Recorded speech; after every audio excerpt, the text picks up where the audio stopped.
Primer bloque en Zona Crítica, voy a ver si hice buena memoria. Hemos invitado a la directora provincial de Inclusión para Personas con Discapacidad, primera circunscripción. ¿Es así, Gaby? Gaby Bruno. Te juro que es así. Buenas noches, gracias por haber venido. Buenas noches, muchas gracias a ustedes.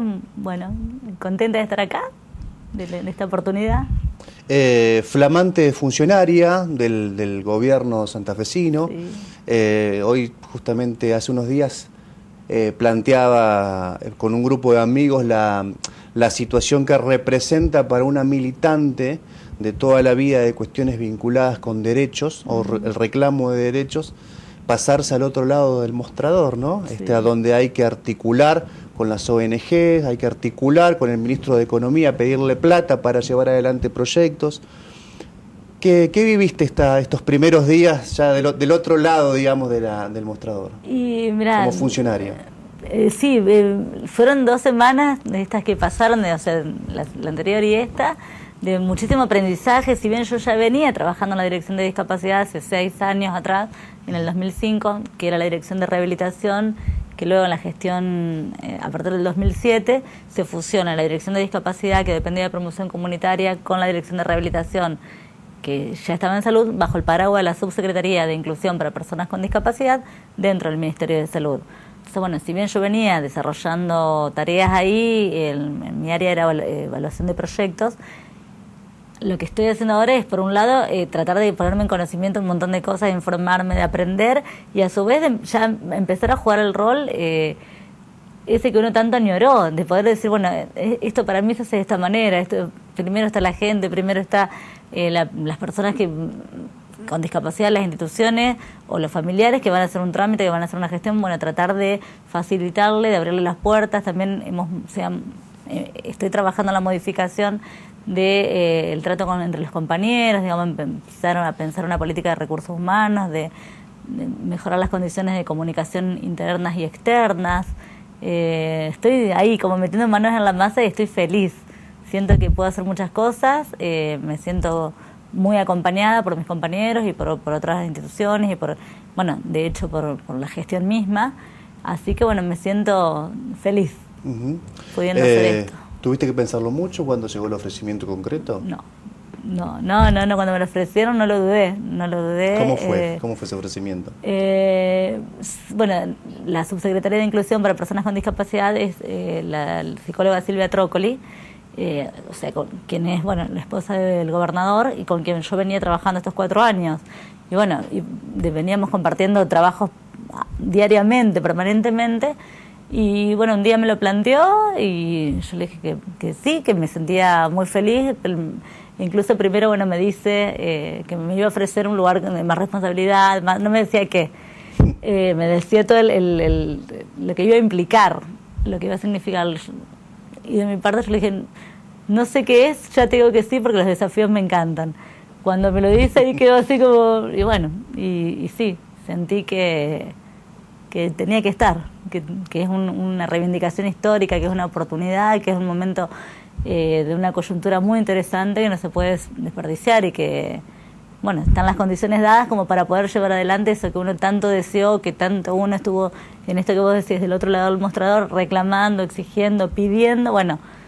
¿Qué pasa cuando te toca jugar del otro lado y donde tenés que ser la responsable de la ejecución de las políticas públicas y de esas ideas de esas banderas que uno levantó? Entonces, estoy encaminándome ahí y por eso me siento feliz, creo, porque estoy pudiendo o encaminándome para concretar eso.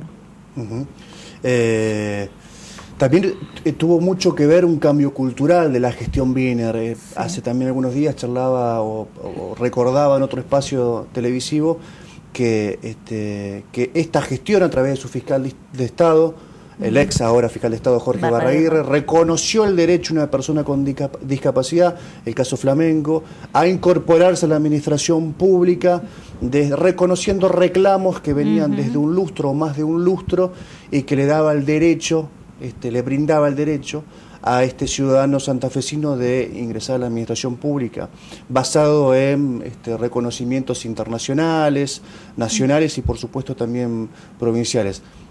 Mucho tuvo que ver el cambio cultural, ¿no? No solamente en la cuestión de discapacidad, sino en otras cuestiones vinculadas al darle derechos, entregarle derechos a las minorías, por decirlo de algún modo, ¿no? Sí, sin duda.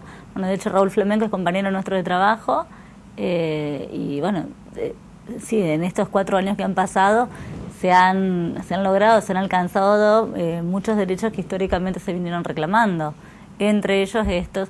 De todas maneras, hago una aclaración con respecto al tema de trabajo. También está hay un decreto nuevo del año 2009 que ante un concurso para ingresar a la administración pública, ante igualdad de mérito, tiene prioridad una persona con discapacidad, que eso también permite o facilita el ingreso de las personas con discapacidad a la provincia. Entonces, como otra vía también de acceso y de alcanzar los derechos, siendo el trabajo uno de los pilares fundamentales, claro, ¿no?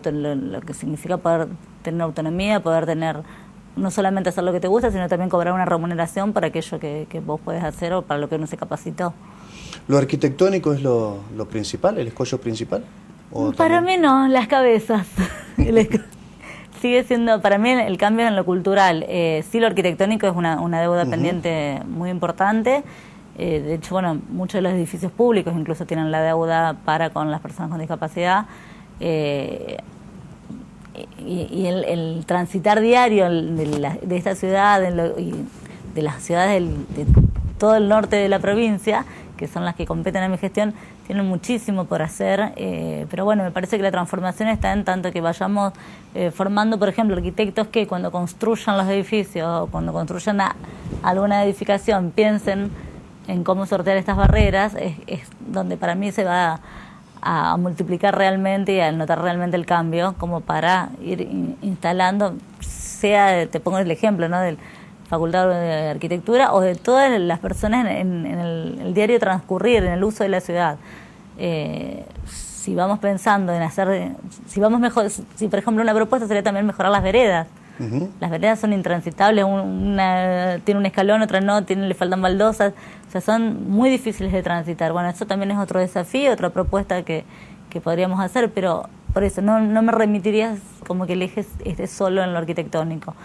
Sí creo mucho en lo comunicacional, en dar visibilidad, en plantear el tema, en instalarlo al tema, que no sea una cuestión solo de personas con discapacidad o de sus familiares, sino que sea una cuestión que la podemos pensar el colectivo social en su conjunto, y por eso digo, me remito que el cambio está por ahí, trabajarlo en las escuelas, trabajarlo en la mayor cantidad de espacios posible, en las vecinales, en los centros de salud, o sea, estar llegando y estar permeando en el tejido social como para que el tema de la discapacidad no sea de unos pocos, sino que sea esto que te digo, una mirada inclusiva, donde también esté la discapacidad, entre otros grupos o colectivos que haya que incluir.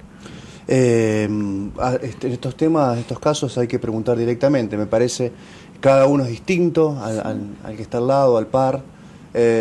¿Cuál es tu problema y cuándo te diste cuenta, cuándo tuviste dimensión, ¿no?, de que tu problema de nacimiento, imagino, sí, iba a generar tantas trabas, o al menos te iba a abrir un mundo distinto, ¿no?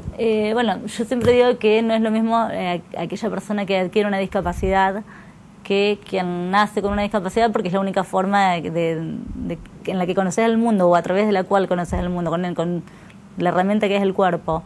Yo nací con mi discapacidad, me falta una pierna, tengo una prótesis, y desde siempre supe que había que lucharla. Tanto mi familia como yo, mi persona en particular, e incluso mi grupo de amigos, pero siempre tuve como un gran sostén y el gran sostén fueron los vínculos, los lazos, los que ayudaron a sortear muchísimas de las barreras. Fue por el tejido, no fue porque las barreras no estaban, sino era bueno ver cómo entre todos las sorteábamos. Y bueno, sí tuve la posibilidad de asistir a una escuela pública, fui a escuela pública, a la primaria, donde no tuve un problema de integración como quizás ahora está también como un tema a tratar. En ese momento fue que mi vieja se presentó, bueno, yo tenía mi mesa y mi silla chiquita, que fue en primer grado, después ya utilizaba los bancos los tradicionales, pero hubo mucha apertura también del grupo docente y como muy buena predisposición. Me encontré con mucha gente, no solamente con los familiares y amigos cercanos, sino el entorno más grande, que siempre colaboraron para facilitarme, digamos, para que sean menos excluyentes esas barreras. Así que bueno, por eso puede ser un camino, bueno, bastante arduo y puede ser, bueno, de hecho tengo mucha participación social históricamente en diferentes espacios y siempre tuve conciencia de tener que levantar las banderas de derechos múltiples, ¿no? De las personas con discapacidad. Sino cuestiones de género, de derechos humanos y demás. ¿Dónde está tu músculo secreto? ¿Cuál es tu músculo secreto? ¿Dónde está arraigado? ¿Qué lo fortalece ese músculo que todos los días te hace salir a la calle, poner la cara, el cuerpo? Porque sos muy muy sacrificada además, sos muy militante, y la militancia tiene mucho sacrificio. No desde ahora, desde que te conozco, que es seguramente una década atrás. De mi infancia. ¿Dónde está ese músculo? Creo que, a ver, en un punto soy una tipa muy feliz, entonces, y creo como que eso hay que devolverlo, pero no como una consigna, sino como que es lo que me motoriza, digamos. Si yo estoy bien, quiero que el resto también esté bien. Yo, o sea, con mucho esfuerzo, mucho sacrificio, como vos decís, logré un montón de cosas. Yo, de hecho, vivo sola. Para mí, uno de los bastiones es la autonomía. Y la verdad que me encantaría que sea para que otras personas con discapacidad o con otros derechos vulnerados puedan acceder a eso que les traba para vivir con dignidad, para ser felices, para desplegar las alas. Y yo creo que eso es lo que me incentiva todos los días, porque la verdad que soy una mina agradecida de la vida. Tengo una vida muy feliz y me encanta volcarla, brindarla, compartirla. Eso creo que es el motor, el músculo. El músculo secreto. ¿Y qué te tiró abajo en algún momento en todo este tiempo de enfrentar al mundo de manera distinta, pero también con mucha actitud? ¿Cuáles son las cosas que a vos personalmente te afectaron y que decís, ahora que estoy de este lado, que tengo que gestionar la cosa pública, me voy a encargar de que no le pase a nadie? Que porque a vos te hayas jodido, lo hayas sentido profundamente. Y yo insisto, vuelvo al tema esto de la discapacidad, que es, o sea, es más discapacidad de acuerdo al entorno de relaciones. Cómo se brindan, digamos, para mí, desde los padres al primer mundo de que uno tiene, la familia, los amigos más cercanos, si te habilitan o no te habilitan, ahí me parece que está la clave. Entonces, cuando yo pienso también en esto, en las políticas, es pensar políticas que habiliten al otro todo el tiempo, que el otro puede, que el otro sabe, que el otro tiene que aprenderlo, que el otro, o sea, es un sujeto, un potencial enorme. Entonces, bueno, eso creo que es lo que para mí, cuando alguien no habilita, o sea, en las personas con discapacidad, el tema, por ejemplo, el diagnóstico médico es algo que catapulta, y por ahí tenés la pulsión de vida que rompe con cualquier diagnóstico. Entonces, de hecho, en mí creían que yo no iba a vivir. A mi vieja, cuando yo nací, le pusieron una inyección para que se le vaya la leche, porque supuestamente no iba a vivir, y bueno, y le falló el diagnóstico médico, le erró un poco. Entonces, bueno, contra eso, contra aquellas premisas que coartan al otro, contra eso me pone loca. Eso sí. Entonces lucho por eso, porque habilitemos a todos, pero a los compañeros, en los espacios de laburo, a los pibes con los que laburaba cuando estaba en acción educativa, todos, digamos, habilitar al sujeto para que todos andemos. ¿Es muy ancha la distancia que hay entre tener recursos y no tenerlo? Anchísima. Yo lo llevo, por ejemplo, a otra discusión que es central por estos días, el aborto o el derecho de la mujer a interrumpir el embarazo, donde es una cuestión de clase. Claro, donde la distancia es tremenda, ¿no?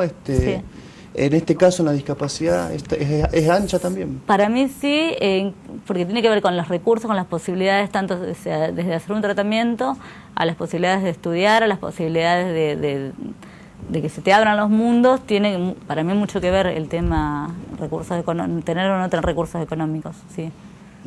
Sí, es una de las herramientas que te habilitan, lamentablemente. Por eso también tenemos que bregar para que el tema de ingresos sea una cuestión a equiparar. Por eso digo, me tienen muchas betas. Gaby, te agradezco mucho haber venido a nuestro programa. No será la primera ni la última. Es la primera, pero no será la última. Así que mucha suerte, muchas gracias por tu militancia, muchas gracias. Bueno. Sobre todas las cosas, sos de las necesarias, ¿no? Y sos una gran amiga también. Muchas gracias por haber venido. Bueno, muchísimas gracias a vos y a ustedes. Vamos a la pausa en Zona Crítica.